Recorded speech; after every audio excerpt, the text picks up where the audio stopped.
You learned a lot about nutrition as a veterinarian when you first started. How did that translate into what you're doing now and what you learned back then? Well, everything we learned about human nutrition is first studied in animal nutrition. And again, we learned how to prevent and cure as many as 900 different diseases in animals simple with nutritional supplementation rather than stem cells and genetically engineered proteins and organ transplants and wonder drugs. We have triple lifespans. We have triple lifespans. An old dog 60 years ago was 8 years old. Today, an old dog is 25. We did that simply by putting vitamins and minerals in either their canned dog food or their dry dog food. And as a kid, it seemed odd to me that we did that for animals and nobody was doing it for people. And so it was very, very heavily imprinted upon me that you can only be in business financially in the livestock industry, because that's how I grew up on a purebred Angus farm, was that you had to have, when you're feeding 100 cows, you had to have 100 perfect pregnancies without some kind of problem where the cow had to be in bed for 3 months, the last months of pregnancy. You had to have calves that were healthy enough to stand and nurse out in the pasture in the middle of the night when they were born without attendants. And you had to have enough health in those calves so that they reached market weight or reproductive age without the need for veterinary care. We're able to pull that off just simply by adding vitamins and minerals.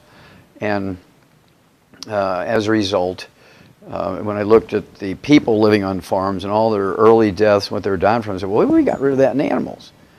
Why aren't we doing that for people? And people said, medical doctors and teachers and professors would say, well, you get everything you need in your 4 food groups.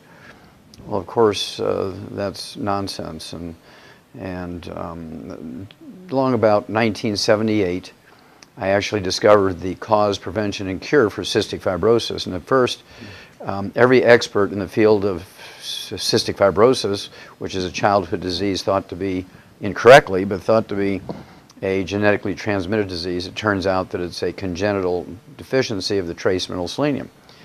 And I proved this, got experts to agree on my cases of cystic fibrosis in primates. I was working at the Yerkes Regional Primate Research Center in Atlanta, Georgia for Emory University and NASA at the time. And I'd been in the orthodox medical field for many, many years. And the book that I had written on some of my projects, one of these big 1,200-page reference books, is in the Smithsonian Institute as a national treasure, right? And they fired me because they said, well, you got to be sniffing glue because everybody knows this is a genetically transmitted disease and you're going off on a tangent. So they fired me. And they didn't leave it go at that. I went and I actually got another job at St. Louis University as the director of their laboratory animal facilities, and NIH chased me and said, we'll defund you guys if you hire him. So they fired me again. I wasn't even unpacked, right? So I knew this was going to be a disaster. And so what turned this around nicely was 2 years ago, the National Science Foundation in their official journal came out and said one of the most useful findings, unexpected findings from basic research, where it was just serendipitous finding, was the discovery of cystic fibrosis in a monkey by a young pathologist. Well, they said with a little bracket that Emory University refused to release the name of the young pathologist, me, because they'd fired me, right?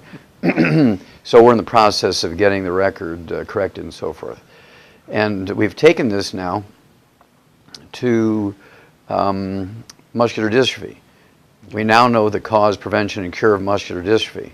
We've known it for 60 years in the livestock industry, and of course the medical system, well, they dismiss that, well, that's in animals, not true in people. Well, I spent 2 weeks in a county in which a significant number of kids are born with muscular dystrophy, and we're able to reverse it quite simply with supplementation, and it's certainly preventable because Purdue University has already done the groundwork in the animals in the area, and because these minerals are missing in the soil, they couldn't raise livestock. So Purdue University found out 50 years ago if you add these minerals to their feed, no muscular dystrophy.